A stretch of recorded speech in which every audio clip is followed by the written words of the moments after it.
Welcome back to the Cannabis Packaging Show. I'm here with, who is this guy? Do you think we're related? VIP, baby, VIP. It's my brother Vark, and he's here to talk to you about labels. But before we get into that, I'm going to ask you guys to subscribe to this channel if you're interested in eco-friendly packaging. We're going to have a big push in 2019 on the Cannabis Packaging Show about sustainable packaging, something Vark's done for many, many years. We're going to start sharing what we know, what we're working on, and I hope you all enjoy it. We're Temple Specialty Packaging. Let's jump into labels. So Ingrid, we're going to show different types of labels, branded labels. We're not going to talk much about simple like patient labels and white labels that you'd use a zebra printer on. We're going to get more into the branded labels. So without further ado, Ingrid, take it away, and then Vark, you can layer in comments. We have a sheet of some nice glossy labels that have really vibrant color on them. There's also a difference in the industry between, there's something called a BOP label, which is something that you're going to want if you're putting the label on something that is any kind of liquid or solve. Tincture bottles, definitely you want BOP. Rounded glass. Because that will keep your label from getting destroyed by the contents inside your packaging. So, there are many different things that you can do with labels. You can go holographic, you can do gold and silver, you can have embossings on them, like here and here.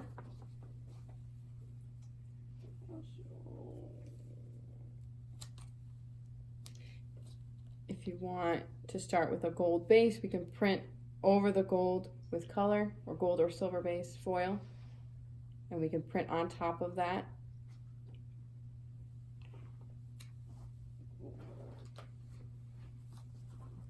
These labels have the spot pearl varnish on them, which we talked about in an earlier episode. It's a slightly sparkly, clear varnish.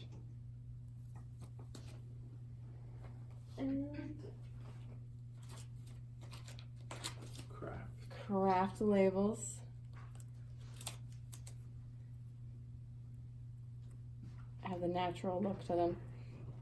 Colors may not be as vibrant, but they foil stamp very nicely.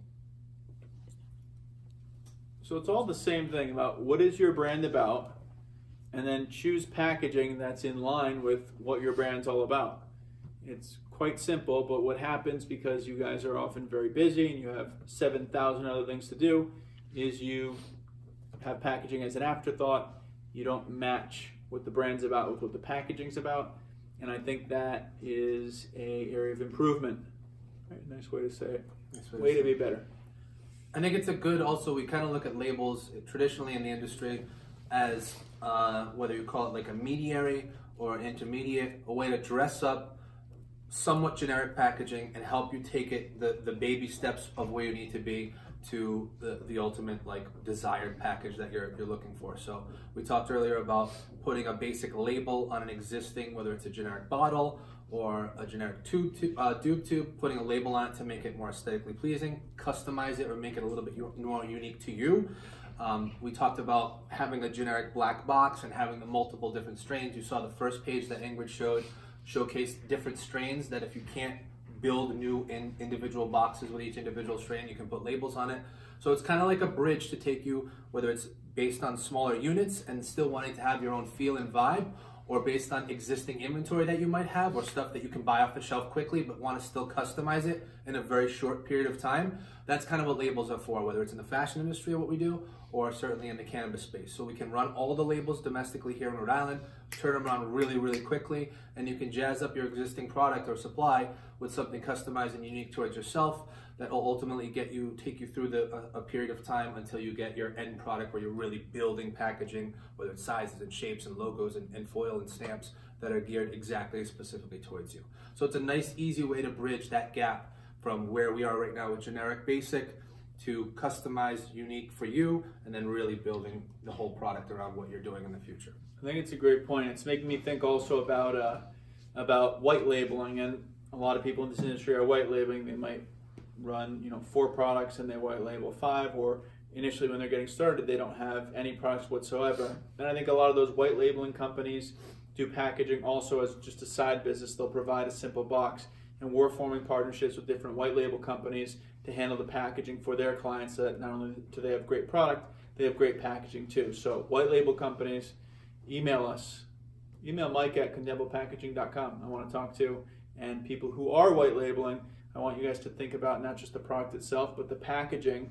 And if you arrange it this way, whether it's with us or someone else, it should be with us, you can coordinate between the white label company and the packaging company so that you give the vision to us and we work and ship directly to the white label company. So it's pretty hands-off for you, but you get a better end product. And 2019 is your year. It's your year to go all in and build your brand. So it's a really amazing thing. The printing industry in general has really evolved over the last years, and what we can do in labels. I think we showcased it, some different materials, putting pressure sensitive on the back of any kind of different papers, really customizing and having unique, the stuff that we traditionally put on boxes where you have crazy embossings and colors and custom runs and mill papers. We can really do a great job of turning them into labels, stamping them, having a cool unique die cut set for you guys, and then turning that into a product line all in itself. So really some awesome stuff available. She showed you some awesome foils with embossings. So again, we talked earlier, Dan was representing us as a company that can do the luxe stuff and then the lower end, value products. This is an awesome way to elevate your brand without having to break the bank. A really good transitional step. And the possibilities, it's cliched, but really they are limitless in what you guys can do with the label process. So really cool way to jazz you up. all right, we got a great episode coming up, episode number 9. But before we get to episode number 9, I'd like everyone to give a thumbs up if you like Vark's beard. Yeah. The beard is killer. We got Manny, who inspired me. Great men in the past have had beards, and I decided that to become a great man, I need to grow mine out a little bit more. Just jazzing up that face. It's a little bit, it's jazzed up. That's right. There you go. So in the next episode, we got Ron, who's plotting over there. We're going to talk about displays. We're going to talk about how displays can be a vehicle to get your products into dispensaries and boost your sales. So pumped about that episode. Which You guys are lucky. Shortly. This is truly an industry legend, and I don't say that lightly. We're blessed to have him here. He has taught me more about the packaging industry than I can even speak to. He showed us, different ways of achieving what our customers need. The way, again, he's an expert, a true expert, and I don't use that term lightly, in understanding the retail store, in-store experience, making sure, and this is something that we really care about, and it's a very important thing that we've learned in fashion and we want to take to you guys in cannabis, of the in-store experience. Merchandising is the word that we use all the time. How your product hangs, how it sits, whether it's on the tabletop, do you have shelves, is it angled correctly, where is that sitting? You talk about Tide bottles in the grocery store and where it is in the level and how it's speaking to the customer. So this guy is a true industry expert. He's an engineering genius. He's built displays and product all his life.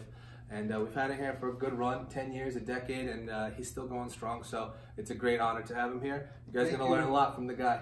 He's the best. Pezzy. He's got a Pez dispenser on his desk too to represent who he is. All right, good stuff. We'll see you guys in a second.